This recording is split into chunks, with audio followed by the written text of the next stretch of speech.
maksud daripada keluar kita dan masuk daripada dakwah kita ini adalah perubahan yakin, pembenahan yakin. Karena apabila yakin ini benar, maka semuanya jadi benar. Dan apabila yakin ini rusak, maka semua jadi rusak. Inilah asas kerja dakwah kita, yaitu pembenahan yakin. Jadi apabila seseorang yang berjalan tetapi tidak punya tujuan, maka dia akan capek. Karena dia akan berjalan tanpa maksud. Tetapi kalau di depannya ada tujuan, ada maksud, maka walaupun capek dia tahu bahwa dia ini belum sampai kepada maksudnya.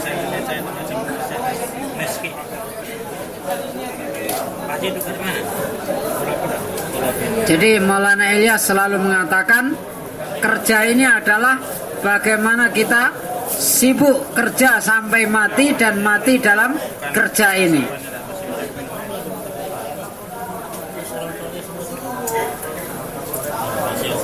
Pertama kali Cilah, kemudian 4 bulan, kemudian 5 bulan ke luar negeri, maka kita sudah dapat dapat titel orang dakwah. Tidak. Jadi dakwah ini bukan hanya sekedar belajar agama.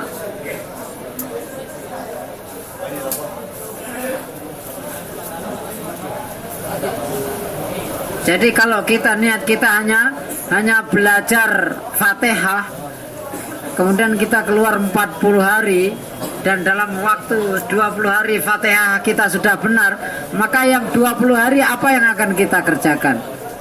Jadi hadirin, kerja ini maksudnya adalah meluruskan keyakinan dan bagaimana kalimat ini masuk dalam hati kita.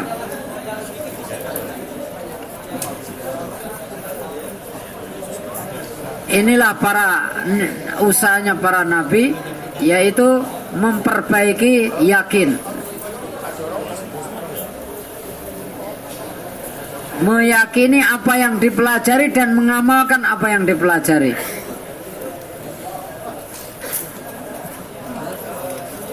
Jadi ketika dalam kehidupan Rasulullah di Mekah, maka tidak banyak hukum-hukum diturunkan. Puasa, zakat, banyak yang turunkan dalam kehidupan Nabi di Madinah.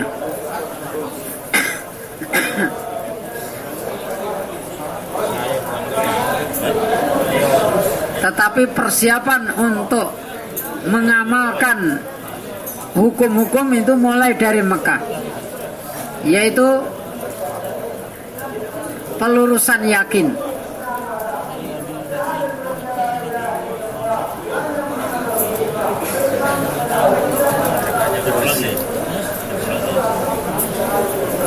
Jadi rukun Islam itu ada 5. Pertama kali adalah kalimat La ilaha illallah Muhammadur Rasulullah. Asyhadu an la ilaha illallah wa asyhadu anna Muhammadur Rasulullah. Rasulullah sallallahu alaihi wasallam mengatakan bahwa kalimat syahadah ini adalah seumpama tiang. Di kemah itu ada 1 tiang tengahnya. Jadi kalau tidak ada tiang tengah ini hadirin, maka kemah itu tidak akan berdiri. Kalaupun berdiri dengan tiang-tiang samping, maka kita tidak bisa masuk ke dalam karena tiang tengahnya tidak ada.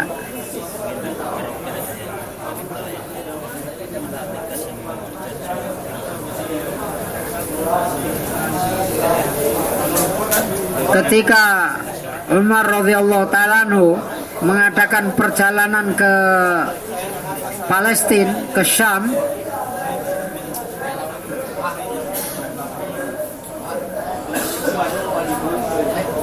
maka berjumpa dengan seorang pendeta di tempat ibadahnya.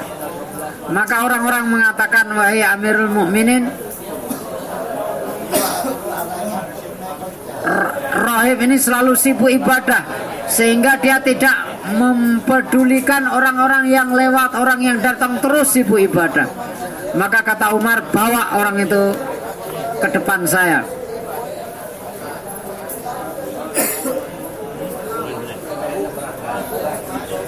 Maka Umar melihat mukanya pendeta ini menangis, karena di mukanya ini begitu kusut, kelihatan mujahadah, beribadah bertahun-tahun. Maka Umar menangis. Maka orang-orang bertanya, wahai Amirul Mukminin, kenapa engkau menangis? Kasihan saya melihat pendeta ini. Di dunia dia sudah susah payah, di akhirat masuk neraka. Amilatun nasibah tasla naron hamiyah. Jadi di dunia sudah susah payah, kemudian di akhirat masuk neraka, karena ibadahnya ini tidak mengikuti aturan Allah Subhanahu wa taala. Inilah perlunya pembenahan iman. Iman itu harus asyhadu alla ilaha illallah wa asyhadu anna Muhammadur Rasulullah.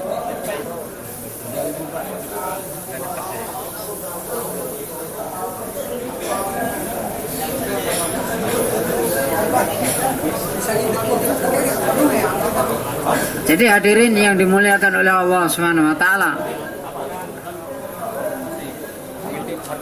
ada orang itu yang percaya atau yakin dengan apa yang nampak, ada orang itu yang yakinnya adalah dengan khabar, yaitu apa yang diceritakan Allah dan Rasulnya. Maka orang yang yakinnya pada benda-benda yang nampak, maka dia tidak yakin kepada berita-berita dari Allah. Sebaliknya orang yang yakin pada berita-berita Allah, maka dia tidak yakin pada apa yang nampak. Nah, iman ini adalah iman dengan perkara yang gaib, yaitu yakin dengan apa yang diberitakan oleh Allah dan Rasulnya.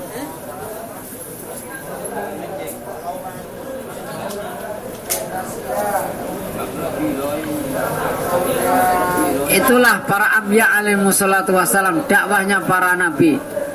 Maka mukjizatnya para nabi ini adalah perkara-perkara yang bertentangan dengan keyakinan pada benda-benda. Bulan bisa dibelah, Nabi Ibrahim menyembelih anaknya tapi tidak tersembelih, Nabi Ibrahim dimasukkan dalam api tidak terbakar. Maka ini semuanya bertentangan dengan akal manusia, dengan penglihatan zahir manusia.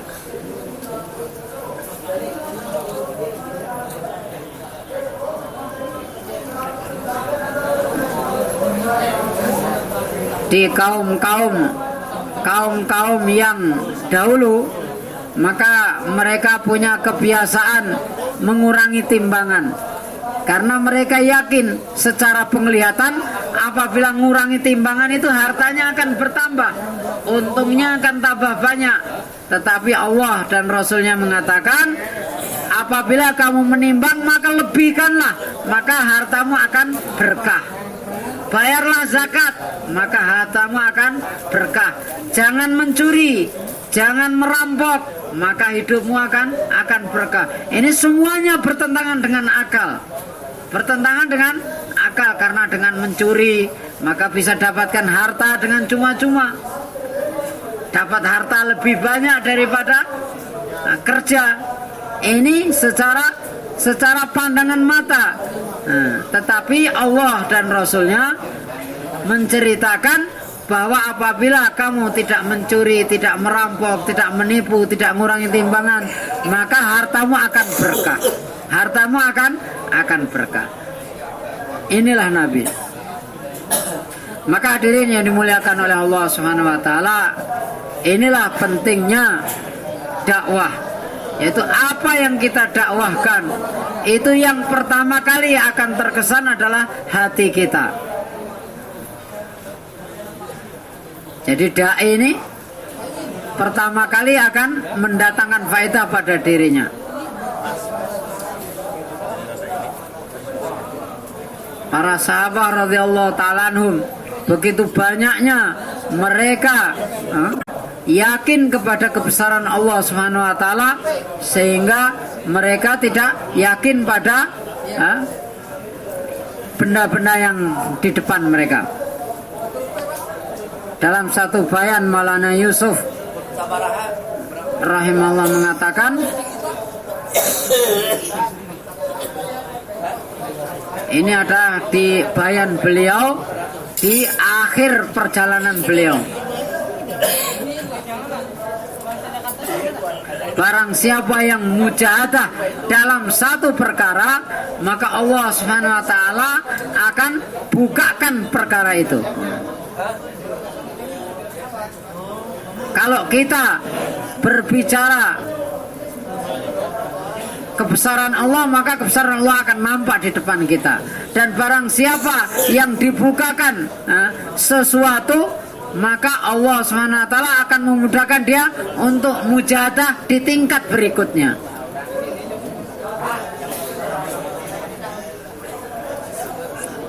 Seperti orang yang berusaha dalam pertanian, maka sedikit dia usaha ditanami nampak hasilnya. Maka ketika nampak hasilnya, maka dia semangat untuk memperluas sawahnya. Maka semakin dia banyak berusaha, semakin banyak mujahadah, semakin banyak hasilnya. Bumi digali, maka keluar besi, keluar timah, keluar emas, keluar minyak.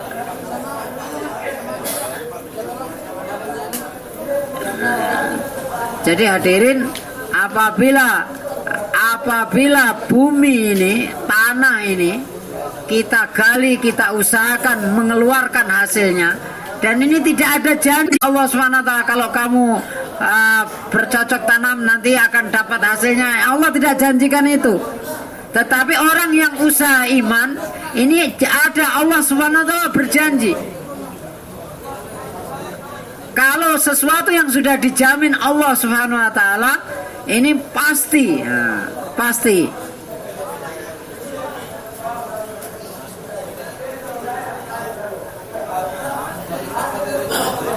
Harisah radhiyallahu taala anhu, dia tidur-tiduran di Masjid Nabi. Dia tidur di Masjid Nabi. Maka dibangunkan oleh Rasulullah sallallahu alaihi wasallam, dibangunkan dengan kakinya. Wahai Harisah, bangun, bagaimana keadaanmu pagi ini? Maka Harisah mengatakan, mukminun haqqo ya Rasulullah, iman saya sempurna, iman saya hakiki. Inilah para sahabat radhiyallahu. Bangun tidur pun, maka dia menceritakan bahwa imannya sempurna. Kita hadirin hari ini, kalau petani dibangunkan, maka bangun tidur berpikir tentang pertaniannya. Dokter bangun tidur berpikir tentang kedokterannya.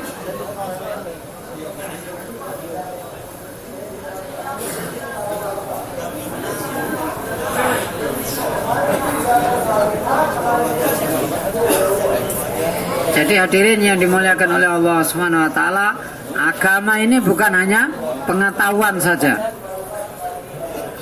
Bukan hanya sekedar pengetahuan saja.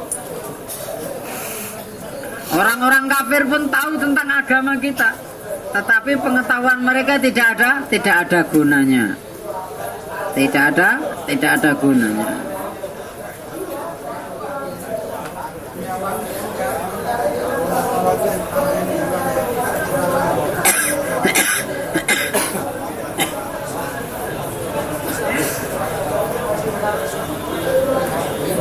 Jadi orang-orang kafir ini selalu mendengarkan Quran dengan sembunyi-sembunyi. Maka walaupun orang-orang kafir ini mendengarkan Quran dengan sembunyi-sembunyi, maka tidak ada faedahnya. Tidak ada faedahnya karena mereka tidak yakin. Mereka mengatakan, kenapa Quran ini tidak diturunkan kepada pemimpin-pemimpin kita, orang-orang Taif, pembesar-pembesar Taif. Kenapa diturunkan kepada anak yatim? Jadi hadirin, yang akan ditanyakan oleh Allah Subhanahu wa taala adalah isi hati kita, keyakinan kita. Nanti di akhirat maka akan ditanyakan man rabbuka. Yang akan menjawab adalah hati kita. Ditanyakan, wa ma dinuka, apa agamamu? Maka kalau dia ini yakinnya perdagangan, maka perdagangannya yang akan ia bicarakan. Kalau yakinnya kepada Allah, maka dia akan menjawab, Rabbi Allah, Tuhanku adalah Allah Subhanahu wa taala.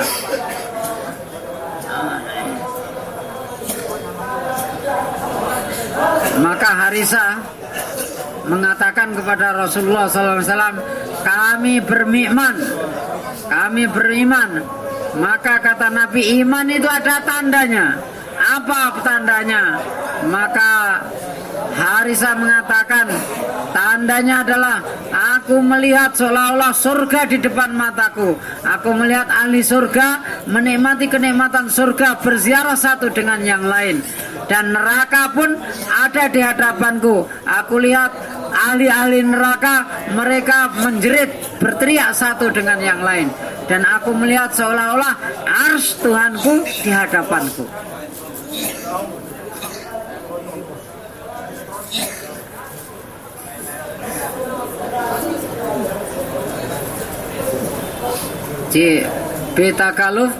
Takalif.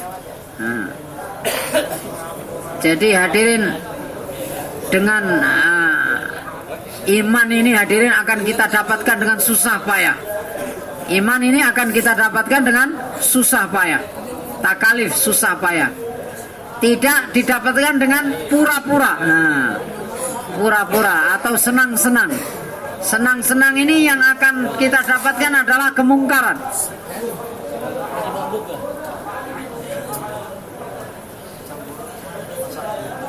Rasulullah Sallallahu Alaihi Wasallam ditawari, bagaimana kalau kamu mau gunung-gunung di Mekah ini akan dijadikan emas, akan dijadikan emas, dan akan diberikan kerajaan yang mana tidak pernah dimiliki oleh orang-orang sebelumnya.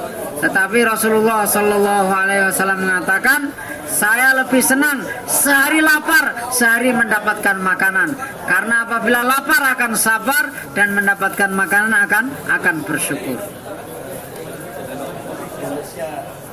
Jadi para sahabat ini jadi tidak ragu-ragu lagi apabila mendapatkan ujian, mengerjakan perkara-perkara yang susah, mujahadah. Karena apabila orang itu siap mujahadah, maka Allah SWT akan berikan peningkatan.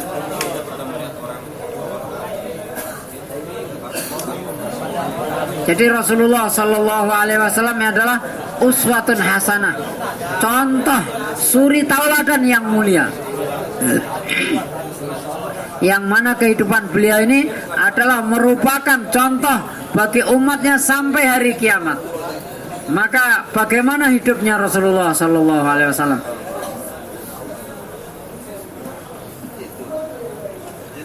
Jadi Rasulullah tidak meninggalkan satu pun pekerjaan yang tidak diperlukan oleh umat.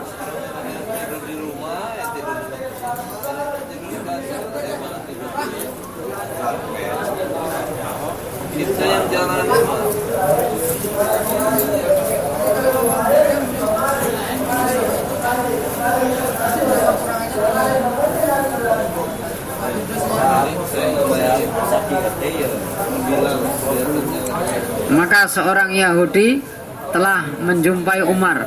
Katanya dalam Al-Quran itu ada satu ayat, kata orang Yahudi, seandainya itu diturunkan pada kami, maka kami akan menjadikan hari turunnya ayat tersebut sebagai hari raya. Al-yawma akmaltu lakum dinakum wa atmamtu alaikum ni'mati wa raditu lakumul islamatina. Orang Yahudi mengatakan kalau ayat ini turun pada kami, maka akan kami jadikan hari raya. Hari ketika Allah Subhanahu wa taala telah ridha kepada Islam, telah pilih agama Islam ini sebagai agama sampai hari kiamat.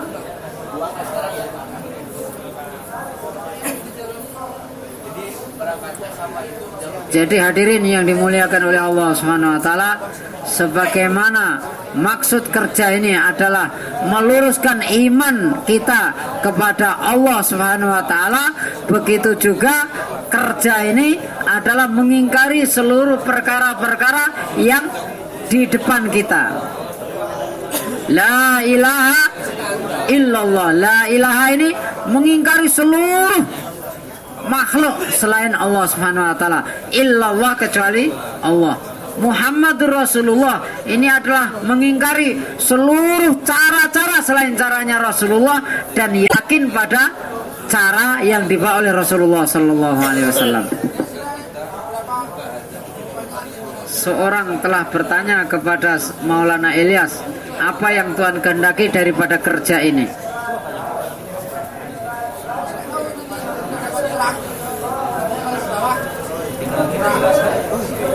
Maka Maulana Ilyas mengatakan, saya ingin umat ini dalam dakwah dan ibadah kembali seperti ketika umat ini ditinggalkan oleh Rasulullah. Ini kata Maulana. Paham nggak Pak? Jadi Maulana Ilyas ini tujuannya apa? Mengembalikan umat dalam masalah dakwah dan ibadah seperti umat ini ketika ditinggal oleh Rasulullah Sallallahu Alaihi Wasallam.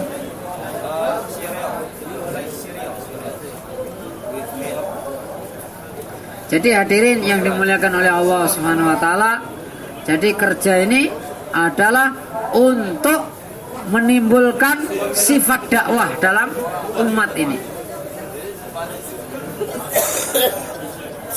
Jadi hadirin, karena kerja dakwah ini, kerja kenabian ini tidak bisa dikerjakan kecuali dengan sifat dakwah. Dengan sifat dakwah. Apabila ada dakwah, maka seluruh perintah ini bisa dikerjakan. Karena segala sesuatu itu ada caranya. Orang bertani ingin nanam gandum, maka ada caranya. Saat ilmu kedokteran, maka ada cara tertentu, ada teori tertentu yang diikuti. Begitu juga kerja ini, kerja ini adalah kerja kenabian, maka harus dikerjakan dengan sifat-sifat kenabian, yaitu sifat-sifat dakwah. Maka Rasulullah mengatakan, ashabi kan nujum, sahabat-sahabatku ini seperti bintang. Mana saja kamu ikuti maka akan sampai tempat tujuan.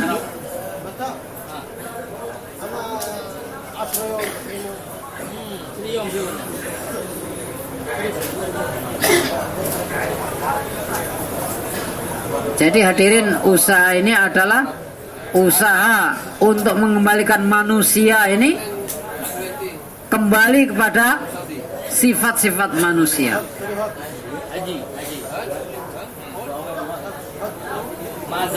Insan insan benana.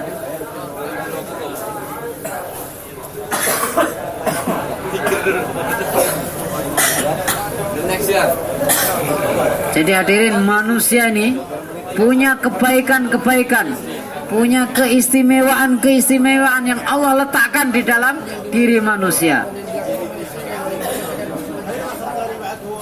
Hari ini manusia ini telah menggunakan keistimewaannya ini di tempat-tempat yang bukan tujuannya. Insan ini telah menggunakan keistimewaannya dalam perkara-perkara yang menyebabkan kerusakan mereka sendiri.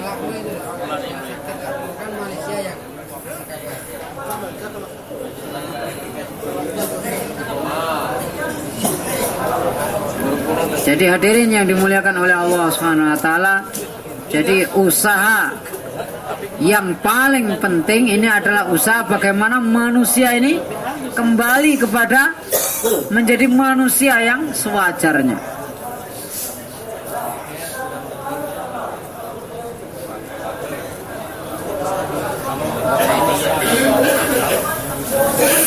ketika Rasulullah Shallallahu Alaihi Wasallam mendapatkan ujian paling berat,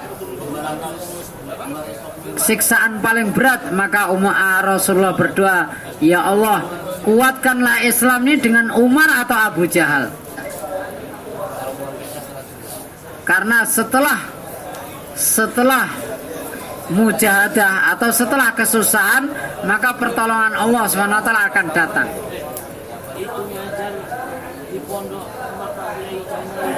Maka mujahadah ini, hadirin, ini ada targetnya. Apabila mujahadah ini telah sampai pada target, maka Allah SWT akan turunkan hidayah. Kita ini dengan mujahadah yang kecil-kecil aja sudah takut, dingin takut, panas takut. Jadi hadirin, kita dalam mengamalkan agama ini akan ada ujian, dan sabar, istiqomah, terus tegak dalam agama ketika datang ujian. Inilah namanya iman. Inilah namanya iman. Karena apabila kalau kita tidak bersabar atas ujian, ini adalah tanda-tanda munafik. Jadi orang munafik itu jadi mengamalkan agama sesuai dengan keadaan. Kalau keadaan berat, maka dia tidak amal agama. Kalau keadaan menguntungkan, baru amal agama. Ini adalah orang-orang munafik, tidak mau mujahadah.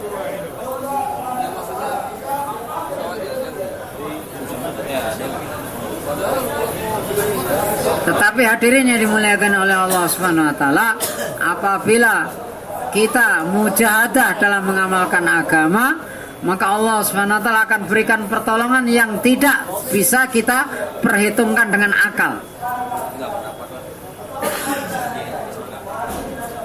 Maka ketika terjadi peperangan Badar, maka Rasulullah Shallallahu Alaihi Wasallam meminta pendapat para sahabat. Wahai sahabat-sahabat, apa yang kamu katakan? Maka orang Muhajirin mengatakan, kita siap ya Rasulullah berperang. Maka Rasulullah tanya lagi, bagaimana pendapatmu? Maka orang Ansor paham bahwa yang dimaksud oleh Rasulullah adalah kami. Kami belum memberikan pendapat. Maka orang Ansor mengatakan, ya Rasulullah, kami siap. Kami tidak akan berkata seperti Bani Israel, wahai Musa, pergilah kalian perang, kami duduk di sini. Tetapi tidak, kami akan menyertai Tuhan kemana saja pergi. Kalau Tuhan perintahkan kami terjun ke laut, kami pun akan terjun ke laut. Inilah para sahabat ketika menghadapi ujian. Maka ketika para sahabat ini bertahan dalam ujian tersebut, maka para malaikat pun datang, dan para malaikat ini membawa seragam perang. Seragam perang.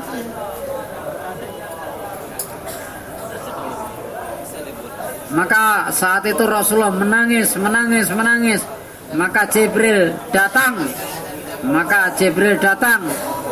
Maka Jibril mengatakan, ya Rasulullah, Allah telah mengabulkan doa Tuhan. Allah tidak akan membiarkan Tuhan kami datang untuk membantu. Maka Rasulullah ketika pagi-pagi, nanti orang kafir si fulan matinya di sini, si fulan matinya di sini, si fulan matinya di sini. Jadi begitulah para sahabat radhiyallahu taala anhum. Maka hadirin, hari ini sekarang orang kenapa tidak keluar di jalan Allah? Dia mengatakan, kalau saya keluar jalan Allah, maka pertanianku akan rugi, tokoku akan rugi. Maka kerugian-kerugian yang di depan matanya ini menghalang-halangi dia untuk keluar di jalan Allah Subhanahu wa taala. Tetapi para sahabat radhiyallahu taala anhum, mereka, kematian yang ada di depan mereka ini menyebabkan mereka itu maju dan mendapatkan pertolongan Allah Subhanahu wa taala.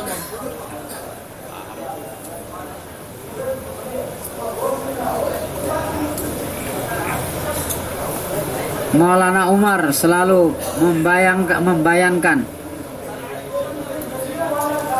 Nah, kalau ada matahari terbit kemudian tidak ada sinarnya, ini masih bisa dibetulkan dalam akal, masih mungkin. Tetapi kalau orang yang mengambil kerja Nabi kok dia sengsara, ini tidak mungkin. Akal tidak membenarkan, tidak mungkin.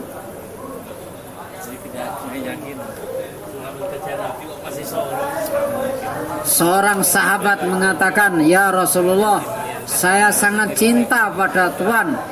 Maka Rasulullah mengatakan, "Kalau kamu benar-benar mencintaiku, maka bersiaplah menerima ujian. Karena orang yang mencintaiku akan datang ujian padanya sebagaimana air banjir turun dari atas, bercurah-curah."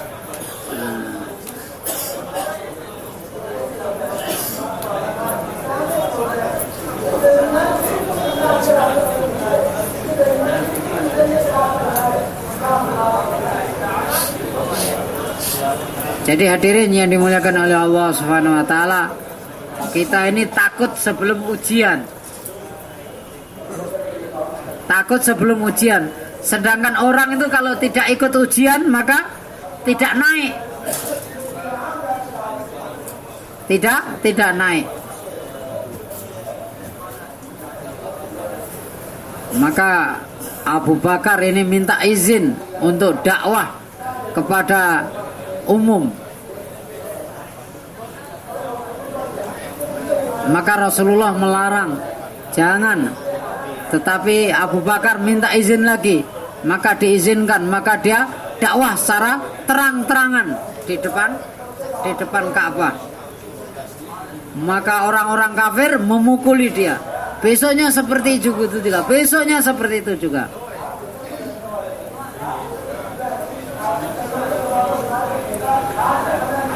Suatu hari Ali radhiyallahu ta'ala anhu, dia berkata kepada orang-orang, maka Ali bertanya, siapa yang paling pemberani? Maka orang-orang mengatakan, tentunya engkau yang paling pemberani. Engkau mengangkat pintu gerbang kota Khaybar sehingga Allah memberikan kemenangan.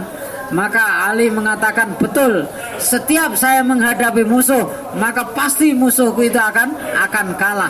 Tetapi yang paling pemberani di antara umat ini adalah Abu Bakar. Ketika itu tidak ada yang berani dakwah dengan terang-terangan karena takut kepada orang-orang kafir. Maka Abu Bakar dakwah dengan terang-terangan di depan orang-orang Mekah sehingga orang Mekah memukulinya.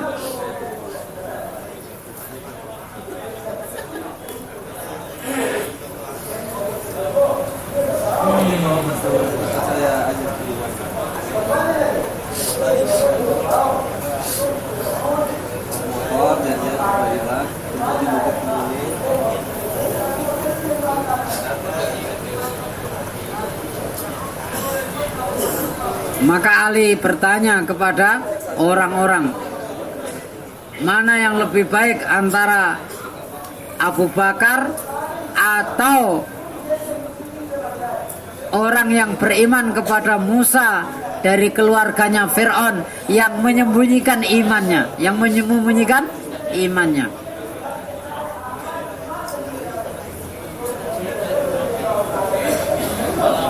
Maka Ali mengatakan, seandainya seluruh orang yang beriman ini dijadikan satu, kebaikan-kebaikan mereka dijadikan satu, maka tidak akan menyamai sesaatnya Abu Bakar radhiyallahu ta'ala anhu.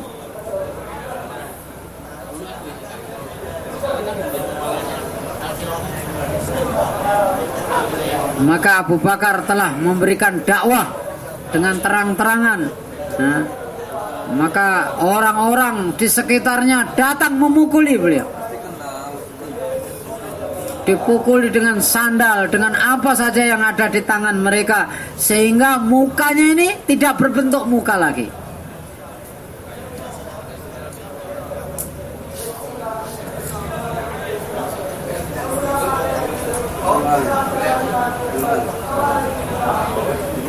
Nah, kita hadirin, kita jauhlah kemudian orang-orang tidak mendengarkan kita, maka kita putus asa. Kita mulakot, orang-orang nggak ada yang menerima kita putus asa. Amir Sob, seorang kampung ini nggak ada yang mendengarkan kita, sudah kita nggak usah jauh lah. Abu Bakar hadirin di hadapan orang-orang kafir, bukan hanya tidak didengarkan, dipukuli.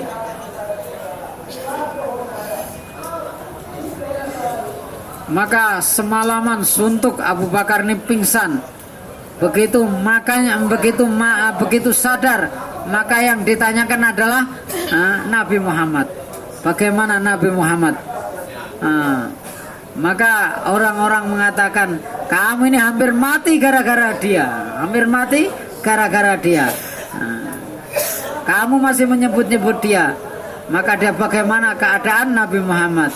Oh, dia baik-baik saja. Maka Abu Bakar mengatakan, kalau dia baik-baik saja maka aku tidak peduli.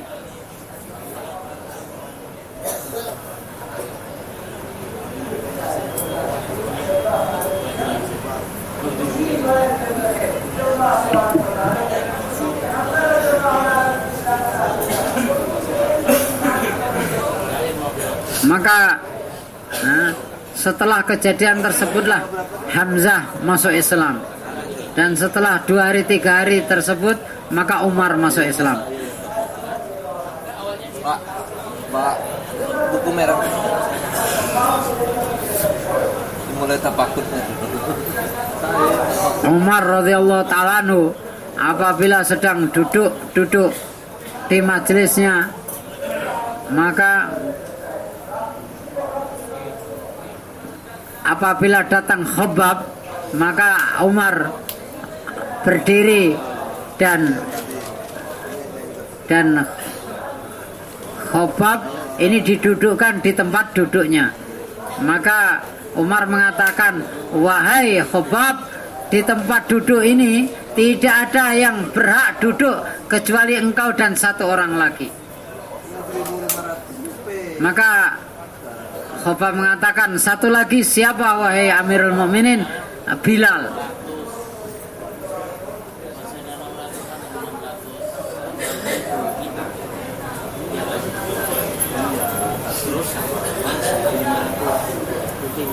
Jadi Khabbab menceritakan,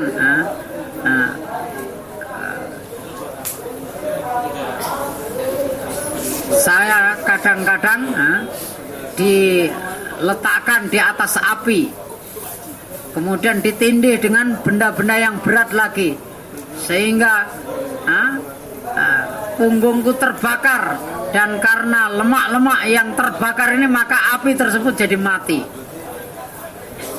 Maka Khabbab apabila menunjukkan punggungnya, maka punggungnya ini bekas-bekas terbakar.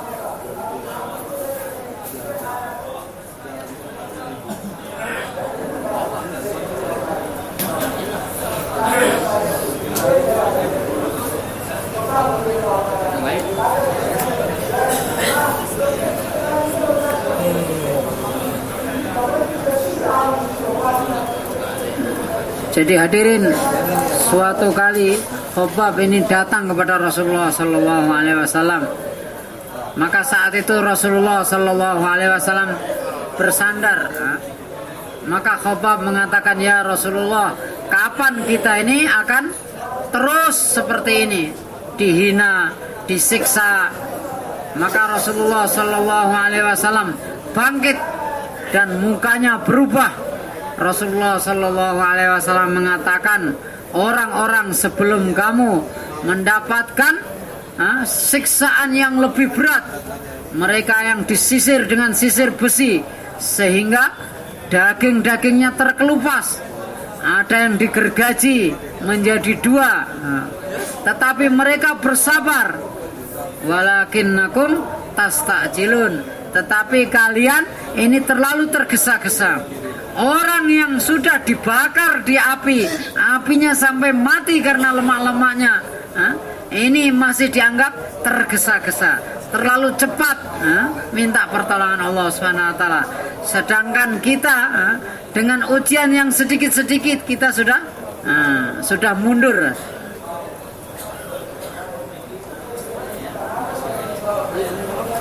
Maka hadirin, para sahabat radhiyallahu ta'ala anhum, bagaimana mereka melalui ujian-ujian yang besar di jalan Allah Subhanahu wa taala.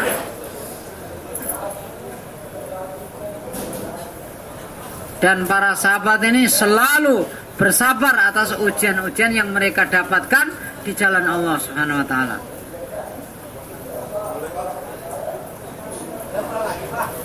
Jadi barang siapa yang sabar atas ujian-ujian ini, maka Allah Subhanahu wa taala akan bukakan kerja ini.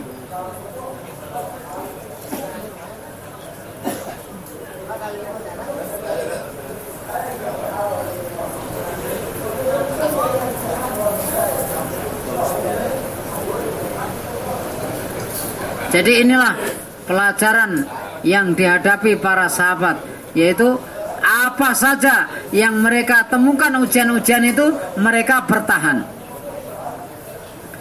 Ini pertama. Kemudian yang kedua, bagaimanapun keadaannya, maka kita tetap menjaga hubungan baik dengan kawan-kawan kita. Jadi dua perkara ini kalau ada dalam diri kita, maka kerja ini akan meningkat. Orang baru kita ajak kerjasama, orang lama kita ajak kerjasama, orang-orang lemah kita ajak kerjasama.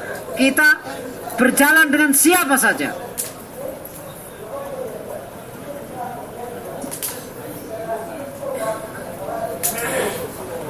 Jadi hadirin yang dimuliakan oleh Allah Subhanahu wa taala, apabila kita melihat kelemahan seseorang, kemudian kita memalingkan muka, maka Allah Subhanahu wa taala akan menghukumnya, yaitu kebolehan yang ada padanya akan digunakan untuk perkara kebatilan.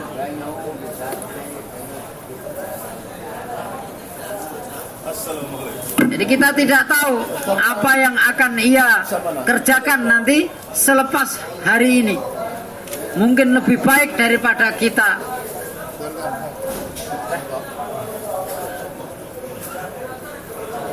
Mungkin doanya lebih kuat.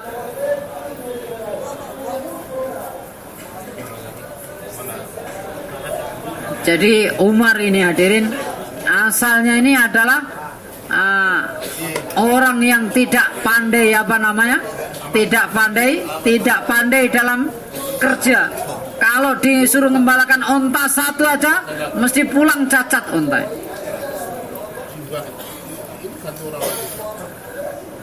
Dan Abu Jahal ini adalah dijuluki oleh orang-orang itu Abul Hakam, orang yang sangat cerdas.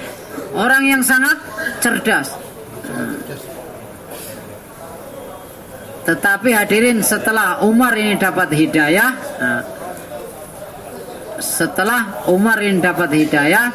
maka terjadi perubahan. Allah SWT telah memberi tarbiyah sehingga bisa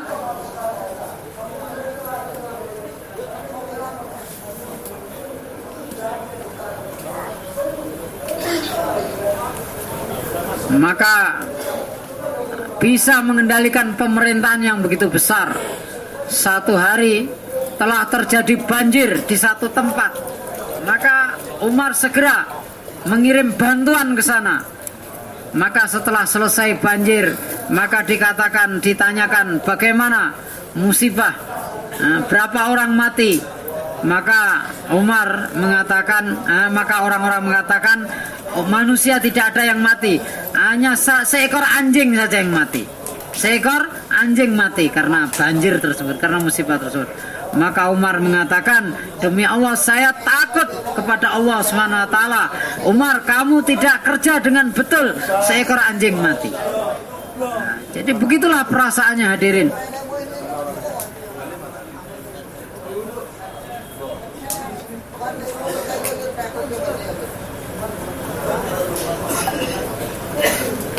Satu orang telah datang kepada Maulana Ilyas Miyaji Abdur Rahim. Miyaji Abdur Rahim ini adalah orang jahat saat itu. kumisnya besar, jenggotnya bersih. Maka datang kepada Maulana Ilyas.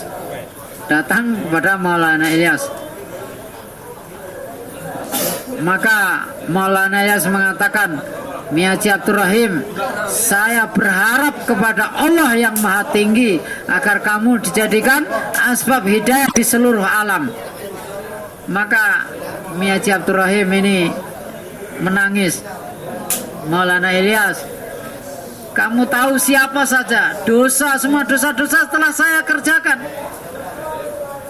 Maka Maulana Ilyas mengatakan, kamu pulang ke kampungmu, siapkan orang-orang untuk keluar di jalan Allah Subhanahu wa taala. Maka Allah Subhanahu wa taala telah rubah hatinya, rubah kehidupannya sehingga dia jadi asbab hidayah seluruh alam.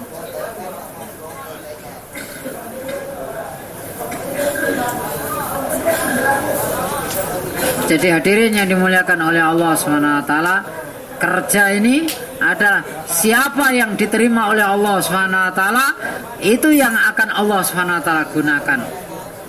Mungkin Allah Subhanahu wa taala gunakan seorang yang kerjanya menarik becak, tapi digunakan untuk asbab hidayah di Amerika. Kita tidak tahu.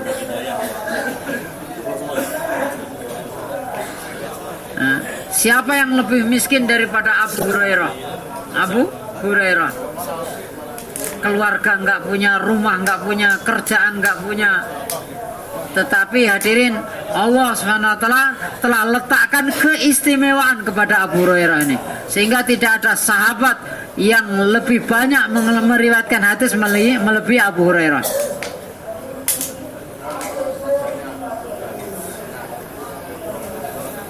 Maka Abu Hurairah ini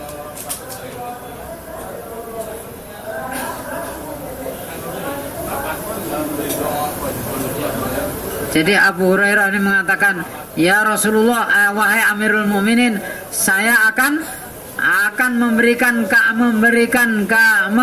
mengasih tahu kepada kamu 2 dan 3 perkara. Maka Umar mengatakan, kenapa nggak bilang 5 saja? Jadi Abu Bakar ini hitungan sampai 5 aja tidak tahu. 2 dan 3. 2 dan 3. Tetapi hadirin, Allah SWT telah menggunakan Abu Hurairah ini untuk menghafalkan hadis-hadisnya Rasulullah SAW, ribuan hadis.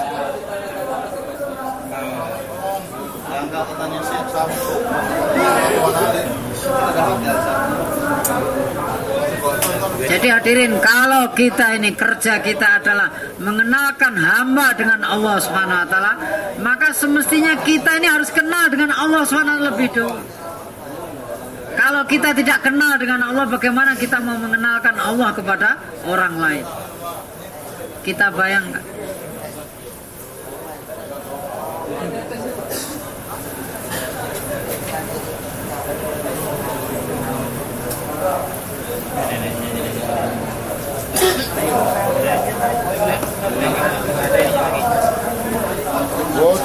Jadi hadirin, yang pertama, agar kita ini diterima oleh Allah Subhanahu wa taala, kita ini selalu berbaur dengan orang-orang awam.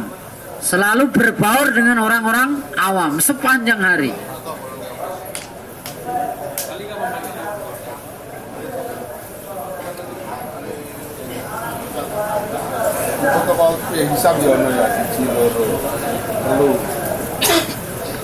Jadi Rasulullah Sallallahu Alaihi Wasallam dalam riwayat dikatakan bahwa Rasulullah tidak menunggu orang untuk berdakwah. Jadi Rasulullah justru mendatangi orang-orang yang mau didakwai. Pergi ke pintu, dari pintu ke pintu, mengetuk pintu-pintu, berbicara dengan setiap orang. Ini adalah dasar dakwah.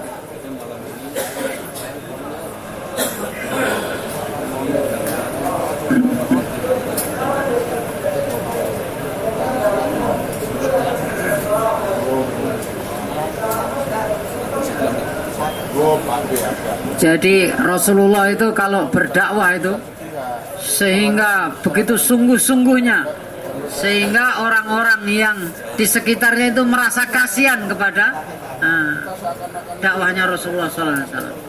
Kadang-kadang orang yang didakwai belum nggak paham-paham, sampai orang-orang yang di sekitarnya merasa kasihan. Begitu risau, begitu sungguh-sungguh.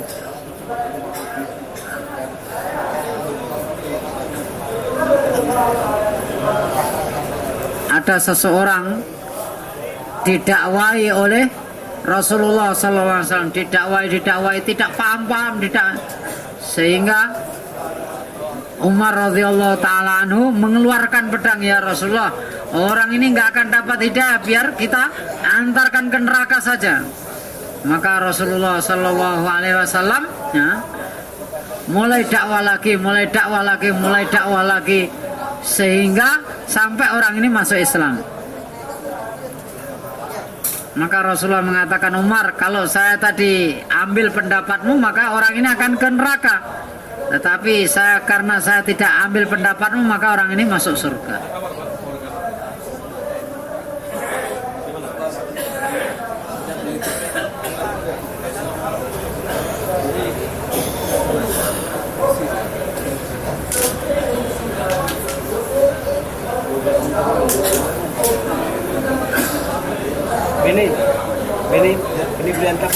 Jadi hadirin yang dimuliakan oleh Allah Subhanahu wa taala, perkara yang seharusnya kita fahami dalam dakwah ini dasarnya apa? Yaitu kita berdakwah secara infiradi kepada setiap orang dan orang ini kita ajak ke suasana agama.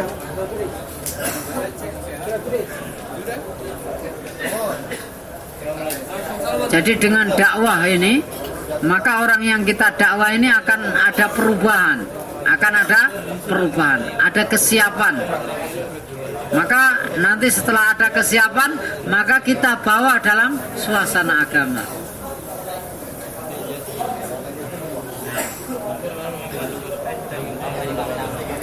Ikrimah bin Abu Jahal, Rasulullah mengatakan setiap umat ini ada Fir'aunnya, dan Fir'aunnya umat ini adalah Abu Jahal. Maka Ikrimah ini telah lari daripada Mekah karena takut dakwahnya Rasulullah SAW.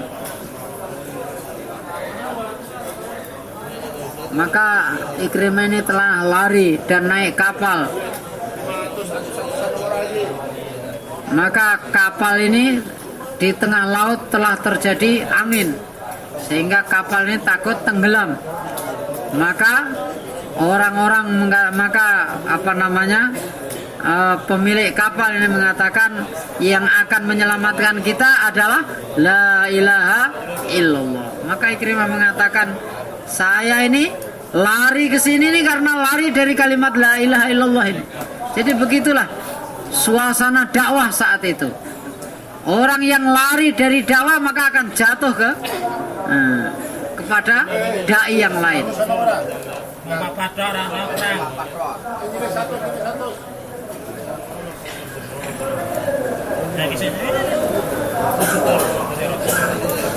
Jadi hadirin yang dimuliakan oleh Allah Subhanahu wa taala, manusia ini mempunyai pekerjaan masing-masing, mempunyai bagian masing-masing. Ada yang dijadikan raja, ada yang dijadikan menteri, ada yang dijadikan pedagang, ada yang dijadikan petani. Maka semua pekerjaan yang diberikan oleh Allah Subhanahu wa taala kepada manusia ini bisa mengantarkan dia kepada Allah Subhanahu wa taala. Petani dengan pertaniannya dia bisa mendapatkan ridho Allah Subhanahu wa taala. Raja dengan kerajaannya, apabila dia berdakwah maka dia akan sukses dalam kerajaannya. Jadi setiap apa yang diberikan oleh Allah Subhanahu wa taala kepada kita, kalau kita gunakan dengan betul, ini akan mengantarkan kita kepada Allah Subhanahu wa taala. Kang, aku ora diutang lo Kang ya.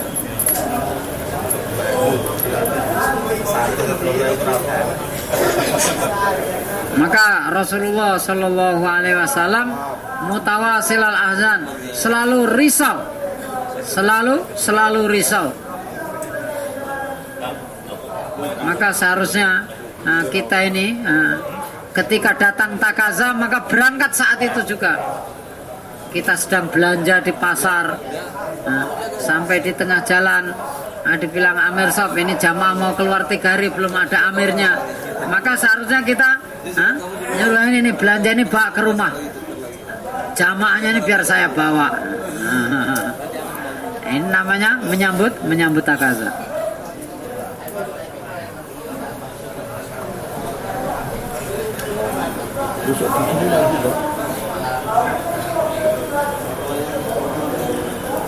Suatu hari Aisyah radhiyallahu taala anha minta didoakan kepada Rasulullah, maka didoakan ya Allah, ampunilah dosa-dosa Aisyah yang dulu, yang sekarang, yang terang-terangan, yang diam-diam. Maka Aisyah begitu gembiranya sehingga jatuh ke tanah. Maka Rasulullah mengatakan, wahai Aisyah, kamu sangat gembira. Bagaimana saya tidak gembira? Saya didoakan Rasulullah SAW. Maka Rasulullah mengatakan, ini adalah doaku untuk umatku setiap selesai sholat.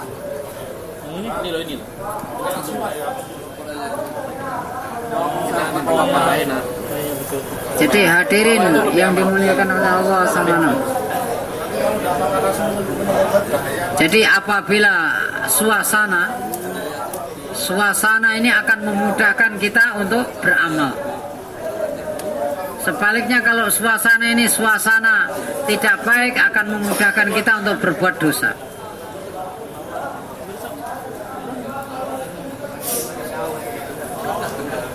Jadi orang di Madinah begitu baik suasananya sehingga orang-orang munafik pun bisa datang ke masjid.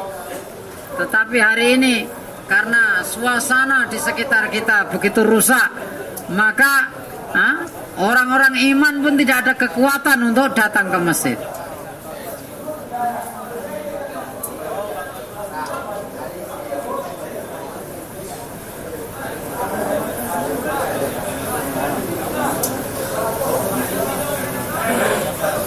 Amirul Mukminin telah pingsan. Maka ketika dibisiki, wahai Amirul Mukminin, datang waktu sholat, maka langsung bangun. Hari ini kita tidak pingsan, tetapi mendengar azan itu tidak ingat, tidak pingsan. Jadi sebenarnya kita ini pingsan, tetapi tidak merasa kalau kita ini pingsan. Sehingga dibangunkan tidak datang, dijaulai nggak datang, mendengar azan tidak datang. Umar ini pingsan, diingatkan sholat bangun. Kita ini kalau sudah pingsan di toko, pingsan di kerjaan kita, maka wis nggak ingat apa-apa. Azan lewat, orang jaulah lewat.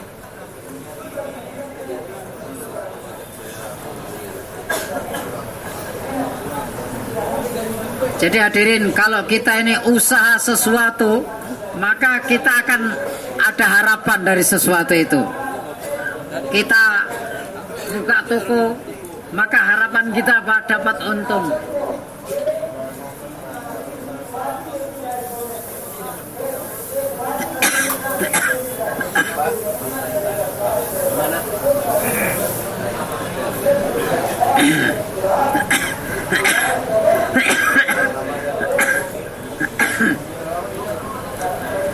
Jadi begitulah manusia, punya sifat tamak.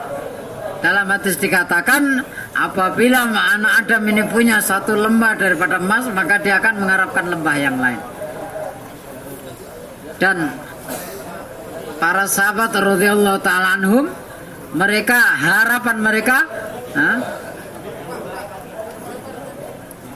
selalu keluar di jalan Allah Subhanahu wa taala.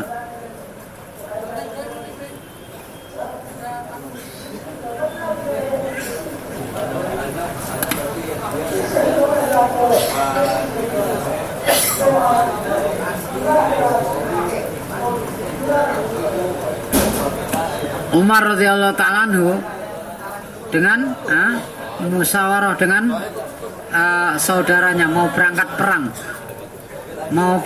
perang, Umar atau salah seorang sahabat, Sa'ad radhiyallahu ta'ala anhu.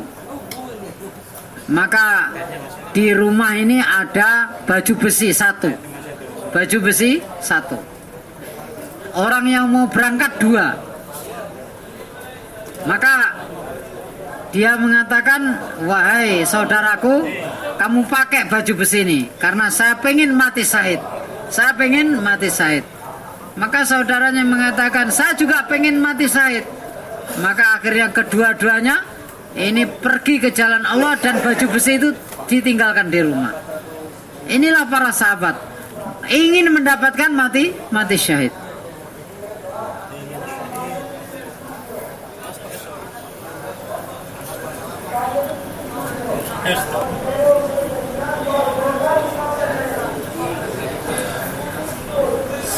Sa'ad radhiyallahu ta'ala anhu telah bersepakat dengan salah seorang sahabat, ayo kita ini akan perang ini, kita berdoa dan salah satu mengamini. Maka seorang sahabi ini telah mengatakan, ya Allah, temukanlah saya besok dengan seorang musuh, kemudian dia akan menyerang saya akan menyerang dia, kemudian saya bisa mengalahkannya. Maka kawannya mengatakan amin. Maka ganti kamu yang berdoa. Maka dia berdoa, ya Allah, besok temukan saya dengan seorang musuh yang kuat, aku serang dia, dia serang aku, kemudian dia bunuh aku, potong telinga saya, potong hidung saya, kemudian nanti hari kiamat saya akan berdiri di hadapanmu, tidak ada telingaku, hidungku tidak ada. Kemudian engkau akan bertanya, wahai fulan, mana hidungmu, mana kupingmu? Maka saya akan mengatakan, aku korbankan di jalanmu ya Allah. Maka saat pun mengatakan amin. Jadi begitulah hadirin yang dimuliakan, para sahabat ini ingin mati syahid, rindu mati syahid.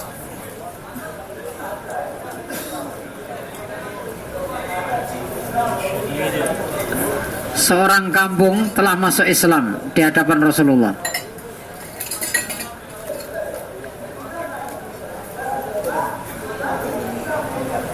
Maka dia mengatakan, ya Rasulullah, kalau saya masuk Islam saya dapat apa? Pagi-pagi dia masuk Islam, siang hari berangkat perang. Maka perang selesai dan dia dapat ghanimah.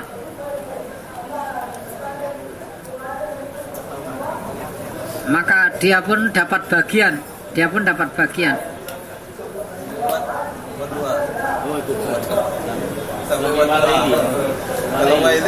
Maka begitu melihat bagiannya, dia itu marah. Maka karena dia dapatnya sedikit, maka dia datang kepada Rasulullah dan dilemparkan di hadapan Rasulullah. Dia tanya, wahai Muhammad, saya masuk Islam, kemudian saya hanya dapat bagian sedikit ini. Maka Rasulullah mengatakan, kenapa? Wahai Nabi Muhammad, kenapa saya masuk Islam? Kenapa saya masuk Islam? Saya bukan ingin harta ghanimah. Saya ingin masuk Islam ini ada seseorang yang memanah saya, kemudian panah itu akan menembus leherku, kemudian dengan tembusnya panah tersebut maka aku akan mendapatkan apa yang engkau janjikan, yaitu surga. Maka Rasulullah mengatakan, kalau dia ini sungguh-sungguh dalam perkataannya, maka Allah Subhanahu wa taala akan wujudkan. Maka ketika selesai perang, maka oleh sahabat dicari, ternyata orang itu ditemukan. Betul, orang ini telah ditembus lehernya oleh panah.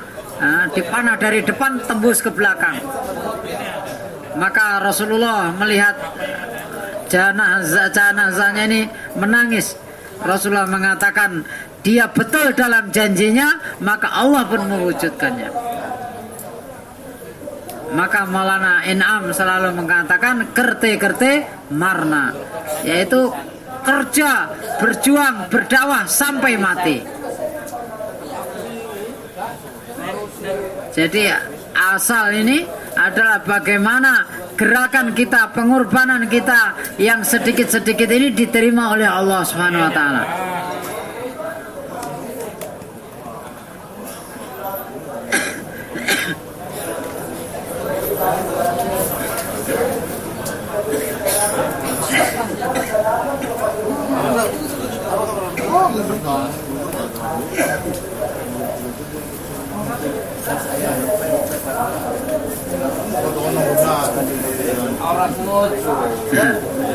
Jadi hadirin yang dimuliakan oleh Allah Subhanahu wa taala. Jadi kerja ini adalah kerja yang besar. Bukan seperti kata-kata Urdu. Jan bejai pekri miltai. Jadi nyawa selamat, kemudian dapat rampasan perang, itu singkatnya. Karena kalau dapat rampasan perang tapi nyawa tidak selamat, maka rampasan perang nggak ada gunanya. Ini satu permisalan dalam bahasa. Jadi kerja ini hadirin, ini meminta pengorbanan, bukan kita menyelamatkan diri tapi mengorbankan diri. Bukan menyelamatkan harta tapi mengorbankan harta. Percayanya masih di sana, cuma kita nulis ini nomor jemaahnya yang buat kartu jadi besok.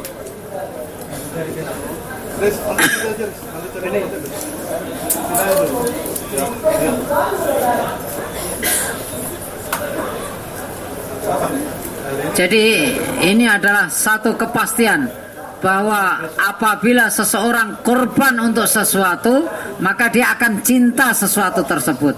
Dan ketika dia cinta sesuatu tersebut, maka dia tidak akan membiarkan sesuatu tersebut hilang atau rusak.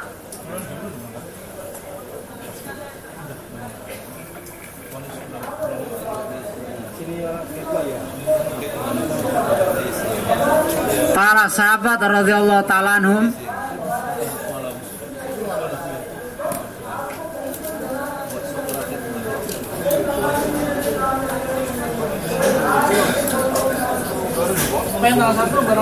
jadi para sahabat ini menggunakan 3 perkaranya: harta, diri, waktunya untuk agama. Maka mereka cinta pada agama. Nah, kita ini hari ini seperti itu. Jadi 3 perkara ini di mana kita korbankan, maka di situ kecintaan kita. Harta, waktu, diri. Jadi sahabat telah korbankan 3 perkara ini untuk agama, maka kecintaan mereka kepada agama.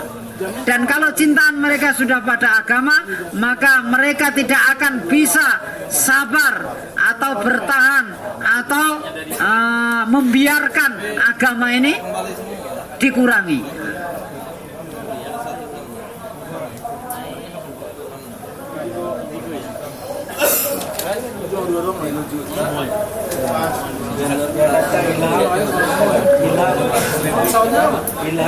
Seorang sahabat mau dicampakkan ke dalam air panas oleh orang kafir, disuruh masuk agama mereka. Maka sahabat ini menangis. Kamu kenapa menangis? Saya menangis bukan karena takut masuk ke dalam air panas, tetapi saya menangis karena saya punya nyawa cuma 1, sekali dimasukkan habis. Saya menginginkan kalau nyawa saya ini sebanyak bulu-bulu yang ada di badan saya, sehingga satu persatu akan aku korbankan.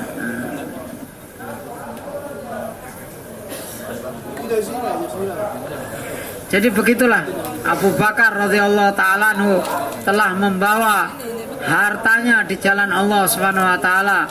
Maka Rasulullah telah bertanya kepada, apa yang kamu tinggalkan untuk keluargamu? Maka Abu Bakar mengatakan Allah dan Rasulnya. Dan ini kejadian bukan hanya sekali saja.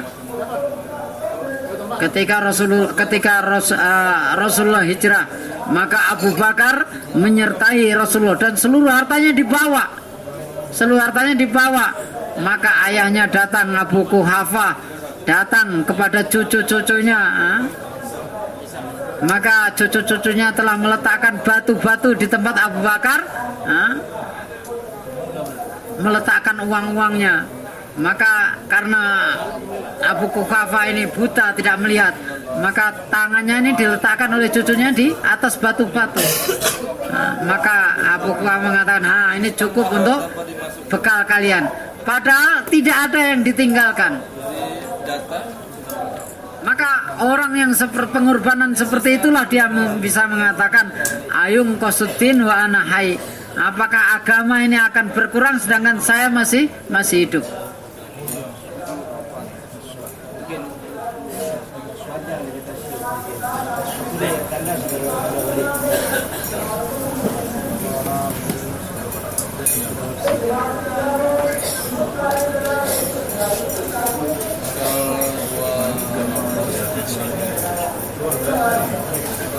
Hadirin yang dimuliakan oleh Allah Subhanahu wa taala, kadang-kadang kita sudah niat untuk keluar jalan Allah Subhanahu wa taala. Sudah kita siapkan bekalnya. Maka setan mengatakan, kamu akan pergi 4 bulan, sedangkan kamu akan menikahkan anakmu. Nanti kalau waktu pernikahan kamu tidak ada, bagaimana? Orang-orang berkata apa? Kalau acaranya tidak meriah, tetangga berkata bagaimana? Tidak pernah kita berpikir, kalau kamu tidak keluar, Allah SWT akan berkata apa?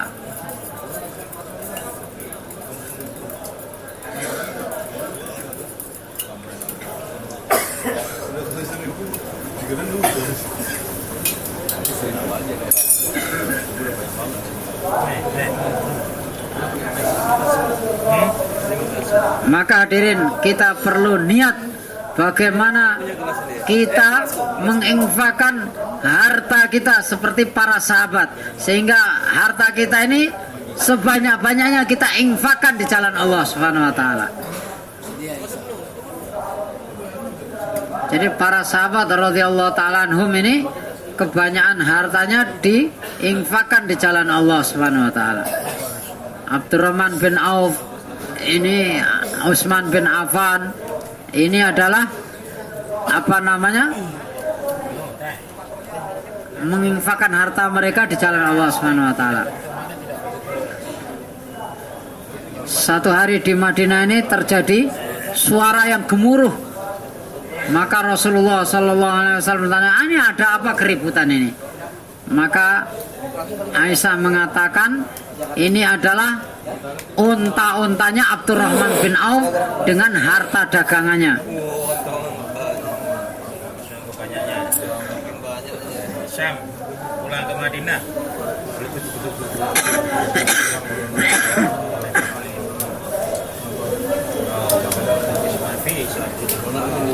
Maka Rasulullah Shallallahu Alaihi Wasallam mengatakan,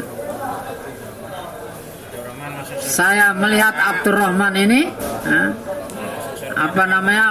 masuk surga dengan merangkak.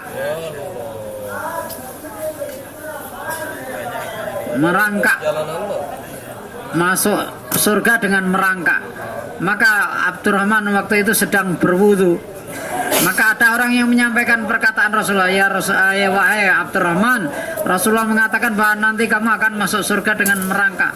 Padahal Abdurrahman ini adalah merupakan 10 orang sahabat yang telah diberi berita gembira masuk surga. Maka Abdurrahman mengatakan, tidak, saya akan masuk surga dengan berjalan. Maka semua hartanya diinfakkan di jalan Allah Subhanahu wa taala. 1000 ekor unta dengan muatannya sekaligus. Jadi begitulah para sahabat.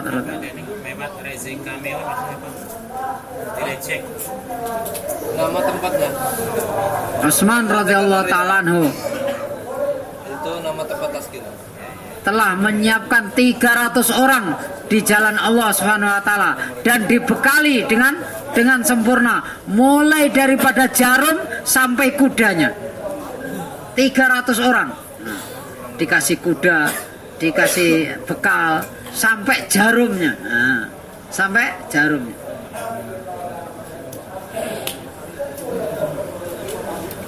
Utsman radhiyallahu taala anhu, waktu itu umat Islam tidak punya sumur, maka beli sumur dari orang Yahudi untuk orang Islam. Ketika Utsman radhiyallahu taala anhu menjadi khalifah, kemudian dikepung oleh orang-orang, maka Utsman mengatakan, wahai orang-orang Islam, wahai orang-orang Madinah, tidak ingatkah kalian ketika kita datang ke Madinah bersama Rasulullah, maka kita tidak bisa mendapatkan air minum, maka aku telah beli sumur untuk kalian. Hari ini saya tidak diizinkan untuk minum seteguk dari sumur itu. Kamu tahu masjidnya Rasulullah Sallallahu Alaihi Wasallam terbuat dari pelepah-pelepah kurma. Kemudian aku telah bangun sehingga menjadi masjid. Sehari ini kalian tidak membiarkan aku untuk sholat 2 rakaat di masjid itu. Jadi begitulah jasa Utsman radhiyallahu taala anhu. Begitulah para sahabat menginfakkan hartanya di jalan Allah Subhanahu wa taala.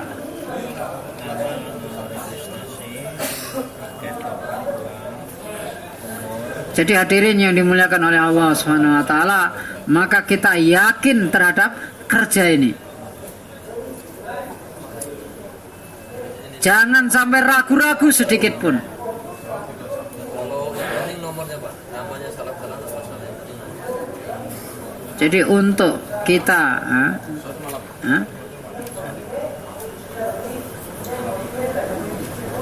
Ini hanya ada Pak. jadi manusia ini hadirin, ini akan mengerjakan sesuatu apabila ada 2 perkara. Satu adalah berita gembira, fadilah, keuntungan. Jadi kita kerja dakwah ini untungnya apa? Fadilahnya apa? Terus menerus. Satu sujud di jalan Allah Subhanahu wa taala ini sama dengan 700.000 sujud.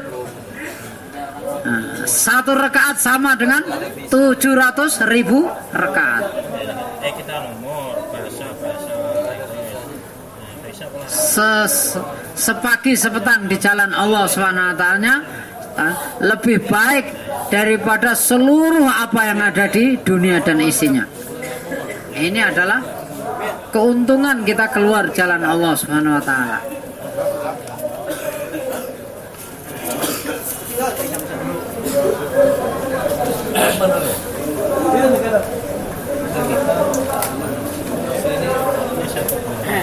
Jadi hadirin, dunia ini di hadapan Allah Subhanahu wa taala ini hanya sebesar sayap nyamuk. Maka maksudnya lebih baik daripada dunia dan seisinya ini adalah amal-amal. Jadi amal yang ada, kebaikan yang ada di seluruh dunia ini tidak bisa melebihi sepagi atau sepetang di jalan Allah Subhanahu wa taala. Kemudian di samping kita mendengarkan fadilah kita keluar jalan Allah Subhanahu wa taala, ancaman apa yang akan Allah berikan ketika kita tidak keluar jalan Allah Subhanahu wa taala. Rasulullah sallallahu alaihi wasallam mengatakan, apabila kalian sibuk dengan pertanian kalian, sibuk dengan perdagangan kalian, sibuk dengan sapi-sapi kalian, tidak keluar jalan Allah Subhanahu wa taala, maka Allah Subhanahu wa taala akan menghinakan kalian. Sallallahu alaikumuz zillah, maka Allah Subhanahu wa taala akan hinakan kalian. Jadi hadirin, tidak ada ancaman yang lebih besar daripada kita terlambat keluar jalan Allah Subhanahu wa taala. Hadrat Ka'ab bin Malik telah telah ketinggalan daripada rombongan. Maka Allah Subhanahu wa taala menggambarkan bagaimana kesusahan mereka.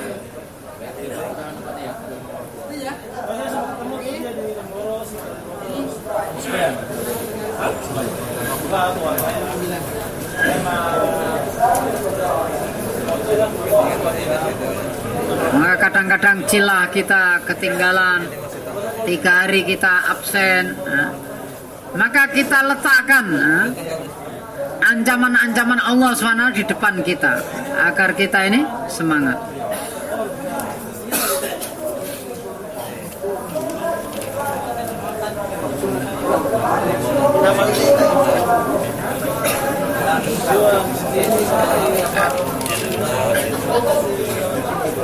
Seorang sahabat selalu keluar di jalan Allah Subhanahu wa taala. Satu hari, maka yang dijadikan amir ini adalah anak muda. Maka sahabat ini tidak ikut keluar. Maka begitu sadar, maka dia istighfar, bertobat sepanjang umurnya. Maka dia selalu mengatakan, kenapa saya tidak keluar? Karena amirnya seorang anak-anak. Apa yang aku harapkan daripada amir yang tua, amir yang muda? Saya keluar karena Allah Subhanahu wa taala. Maka hadirin yang dimuliakan oleh Allah Subhanahu wa taala, kita niatkan tiap tahun 4 bulan. Tiap bulan 10 hari. Tiap hari 8 jam. Insya Allah.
I take this Berun.